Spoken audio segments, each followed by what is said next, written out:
aanaa Adaa Bargaatti lolli guddaan gaggeeffamaa turuun ibsame. Godina Shawaa Lixaa aanaa Adaa Bargaatti guyyoota 3 darban kana lolli guddaan waraana bilisummaa Oromoo zoonii gidduu galeessaa fi waraana mootummaa gidduutti adeemsifamaa turuun beekame. Maddeen raadiyoonii Dirree Shaggar aanichatti argaman akka jedhanitti guyyaa Kamisarraa eegaluun hanga Sanbata duraa galgalaatti lolli guddaan waraana mootummaa fi waraana bilisummaa Oromoo gidduutti adeemsifamaa akka turee fi hanga gabaasni kun qindaa'uttillee darbee sagaleen dhukaasaa dhaga'amaa akka jiru himan. Waraanni mootummaa torban tokko dura meeshaalee waraanaa gurguddoo hidhate magaalota aanaa Adaa Bargaa muraasa keessa qubachuu akka ture kan eeran maddi keenya yeroo gara baadiyyaatti sochii eegalanitti waraana bilisummaa Oromoo fi waraana mootummaa kanneen gidduutti lolli guddaan banamuun guyyoota 3 osoo adda hin citin gaggeeffamaa akka ture himan. Odeessa kana wayita raadiyoonii Dirree Shaggariif qoodaa jiranitti waraanni mootummaa gara magaalaa Incinnitti of booddee deebi'aa jiraachuu kan himan namni kun waraanni gara magaalaa Incinnitti deebi'aa ture sun hamlee akka hin qabne eeranii waraana bilisummaa Oromootiin miidhaan guddaa irra qaqqabu akka hin oolle dubbatan. Gama biraatiin ittaanaa fi itti gaafatamaan damee siyaasaa waraana bilisummaa Oromoo zoonii gidduu galeessaa Kaaba Lixa Shaggar Booree Lammii ergaa fuula miidiyaa hawaasummaa isaarratti barreesseen waraanni bilisummaa Oromoo aanaa Adaa Bargaatti injifannoo guddaa gonfachuu ibsee jira. Qondaalli waboo kun akka jedhutti lolli cimaan guyyoota 3 waraana isaanii fi waraana mootummaa gidduutti gaggeeffamaa kan ture yoo ta'u waraanni mootummaa lakkoofsaan 400 ol ta'u tajaajilaan ala ta'uu mirkaneesseera. Waraanni bilxiginnaa reeffa loltoota isaa ajjeefamanii fi kanneen madaa'an konkolaattota adda addaa hedduun gara magaalaa Incinnitti guuraa akka turee fi waraanni bilisummaa Oromoo ammallee waraana mootummaa isaan loluuf bobbaafame kamuu dura dhaabbachuuf ga'umsa akka qabu ibseera. Jilli mootummaa Itoophiyaa kalee naannoo Tigraay imaluun waliigaltee nagaa hojiirra oolchuu fi aangaa'ota naannichaa waliin mari'atan. Namoota Tigraay bakka bu'uun marii nagaa hirmaatan keessa tokko ta'e Ambaasaadar Wandimoo Asaaminoo BBC Tigrinya irraa Laayin Tsigaab dubbiste. Teknikaawu guddaa akka zeekoona mulu aqmoom dhimmoota teeknikaa ta'an ilaalchisuun humna qaban hunda fayyadamuun tajaajilawwan saffisaan akka jalqabaniif gaafanne. Carraaqqiiwwan akka tajaajilawwan baankii, ibsaa fi geejjibaa deebisanii jalqabsiisuudhaaf jiran nutti himaniiru. Yaaddoo qabanis nu ibsaniiru. Dhimmi biraa Eertiraa kan ilaallatudha.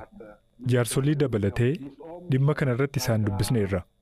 Loltoonni Eertiraa Tigraay keessaa hanga hin baanetti nageenyi waaraa wanta yaadamne akka ta'e eerameera. Pireezidaanti Dabratsiyoon kanuma ibsan. Mootummaan Itoophiyaas loltoota Eertiraas ta'ee humnoonni Amaaraa dafanii Tigraay gadhiisanii akka ba'an gochuu ni danda'a. Amantaa jedhu godhanneerra. Namoonni 16 aga 17 ta'an dhimmoota teknikaa fi kaan irratti hojjetan hojii hojjetii fi kanaan wal qabatan saffisuu fi maqaleetti oofan miseensonni jil kanaa nagaan Finfinneetti ergamuu kan himan Ambaasaadar Wandimuun waliigalteen Pretooriyaatti mallattaa'ee akka yeroon qabameef irratti hojiirra noollee jedha. Wantoota gufuutaan gaafatamanii akkan jechuun deebis. Waliigaltichi hordofee gargaarsi namoomaa kallattiin akka seenu akkasumas tajaajilli uummataa akka jalqaban jennee turre. Haa ta'u malee wanti jiru akka yaadametti akka hin deemne dhimmoonni teeknikaa jiraachuu hubanneerra. Fakkeenyaaf tajaajilli bilbilaa saffisaan akka hin jalqabne wantoota taasisan nuuf ibsaniiru. Sararri faayibarii kiiloomeetira 100 lakkaa'amu sababii waraanaan manca'eera. Sararri faayibarii dheeraan kun suphaadhaaf yeroo dheeraa akka gaafatu nu ibsaniiru. Baankii ilaalchisuunis osoo sararri bilbilaa hin deebiin tajaajila jalqabuun rakkisaadha. Amma tajaajilli bilbilaa jalqabaa jira. Rakkoo tajaajila baankii wajjiniin wal qabatee jiru immoo miseensota jila kanaatiif ibsineerra. Kanammoo dursa hojiin odiitii taasifamuu qabaa kan jedhudha. Loltoota Eertiraa fi humnoonni Amaaraa naannoo Tigraay bakka qabatanii jiranitti ammallee namoota miidhaa akka jiran odeeffannoon bahan ni mul'isu. Humnoonni kunneen maaliif hagammaatti hin bahin kan gaafataniitu jedhuufis deebii kennan Ambaasaadar Wandimoon. Humnoonni Eertiraa fi naannoo Amaaraa ba'uun hidhannoo hiikkachuu wajjiniin kan wal qabatu miti. Meeshaaleen gurguddoon bakka tokkotti walitti qabamanii qaamni walabaa dhufee akka qoratu taasifama. Nuti meeshaalee gurguddaa qopheessineerra. Yoo humnoonni Eertiraa fi naannoo Amaaraa ba'uu jalqaban bakka qophaa'e geessinee keenya. Amma meeshaa gurguddoo galii goone hin qabnu. Wanti fata'uu qabu kanadha. Dhimma kana irratti Naayiroobiitti kan mari'anne yoo ta'u yeroo dhiyootti hojii qabatamaatti seenna jennee amanna. Tureeraa jennee yaadna. Wanti ijoon garuu humnoota Eertiraa fi naannoo Amaaraa Tigraay keessaa baasuu yeroo gabaabaa keessatti ni xumurraa jedhaniiru. Nutis isa eegna. Sababa isaa tokko tokkoon kan beeku isaanidha. Nuti ammoo odeeffannoo tokko tokko ni qabna garuu kan ibsamu hin ta'u. واني كابين ويلدا وانوريا سولا كنام تمنا ما كبروا جرا مني total population كم واني كابين ويلدا وانوريا سولا كنام تمنا ما كبروا جرا مني total population كم ريسا رنتي ترباتا مولي ديجر سبربادا أما غيرنا نو percentage عندما موتومان ديجرا جرا استيل جاتي قدا جرا مالي وانتي يفنو بربادا كربا ورا kun torbaata maasiku jira sababa ongee qofaan buqqa'e kanaaf haalli jiru walumaa galatti dansaadheeti bonii onee guddoo jabaatu gada tanaan duraallee akkana ka dhufte dhageenna waan akka malee jajjabduuti uummatii waaquma lamoonni dhaqqabanii inni gurraacha fadiillee dandeette hin dandamachiiftu uummatillee guddummallee garuu jira mootummaallee akka danda'aa koominisaa riizorsii qabu akka danda'ee garuma jira dhaabbileen miti mootummaa manneen amantaa abbootiin qabeenya qaamni akka namu aga humnufi qabuutti deeggaruu jiranii garuu innis guyyaadhaan dabaluu jira baay'atee jiru olmost. Mootummaaleen piroojeektii bisaanii tokkaaf tokko bisaan qotaa jedhanii deeggarsa wayiillee argatanii jedhanii piroojeektiin sun jalqabee maalirra jira? Jalin qabne soosho-ekonomik analiisisii daata isaa xumuranii taaksirii jiru diriirfachaa jiranii garuu laawunchiingii goonaa sumbooran irratti jedhanii sagantaa akka qaqqabachaa turanii agammaa laawunchiin taanee garuu baajetii sekurti ta'ee jira odeeffannoo qabnutti.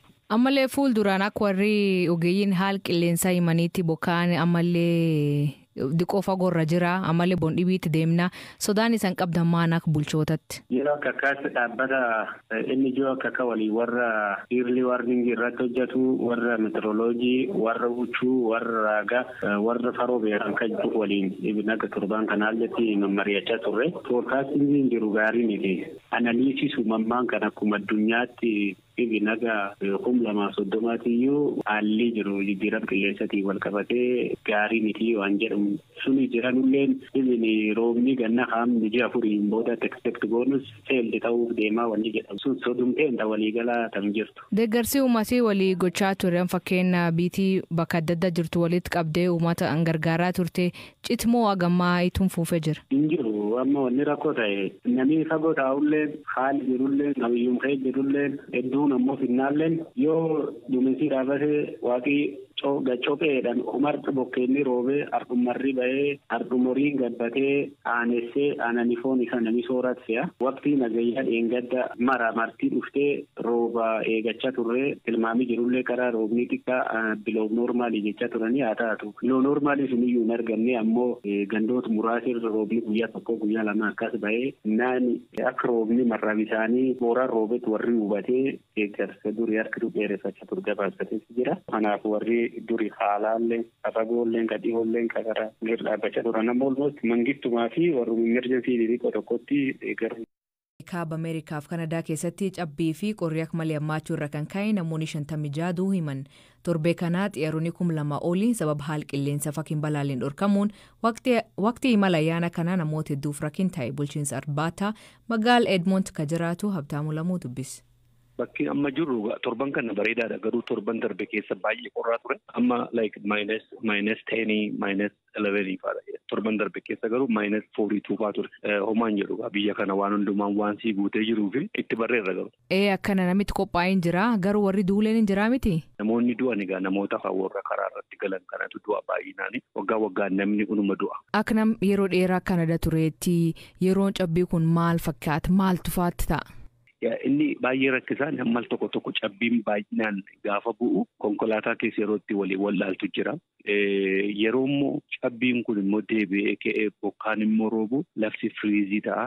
Firiizii gaafa ta'u konkolaataan isirra deemuun miillaan isirra deemuun baay'ee rakkisaadha. Magaalaa warra gaara qabanii fi baay'ee rakkisaadha. Magaalaan immoo kanaan dura cabbiin baay'inaan hin buune namni of hin qopheessu. Amma nuti hojii keenya jennee gaafa cabbiin bu'uu jala ga'u naannoo Noovembar fa'aa keessa gommaa konkolaataa fa'aa winter taayir kan jedhu jira sanatti geeddarannaa hin qophoofne eenna waan hundumaa qilleensa sana wajjin of qopheessine mana gaafa baatuuf kopheetti waan kaawwattu jira kopheedhuma mataa kee akka inni mucucaannee fi waan akka qoree qabu wayii jalaa itti kaawwattee fa'aa deemta akkasiin mucaceessin jechuudha gilaavii jira kan gurratti kaawwatantu jira.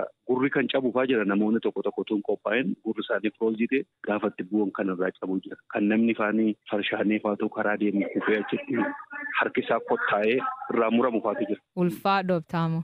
Ulfinan dhabee galatoom. Haalli kunin bakkuun tututa'inii naannolee garii keessatti himamu. Caalii Nagaasaa baa Kanadaa kutaa Noova Skooshiyaa jiraata. Galaana guddaa bira waan jirruuf lafti keenya xiqqoon giddugaleessuma ho'a qorris akkasuma giddugaleessa maleessa hangas nutti hin jabaatu. Isan cabbiin hagamma isanii hin buune jechuu? Hangammaa cabbiin hin buune garuu bu'uutu irra ture hin buune namnillee guddaa hawaa jira akka inni bu'u. Gamkaanii cabbiin nammiiti saggaruu cabbii haawitan. Gamkaanii guddootti baay'atee jira. Ji'a lamayyuu ta'eera bakka biraadha arga bu'u. Eegaleeti gara ji'a lamaa deemeera. Nu biraa garuu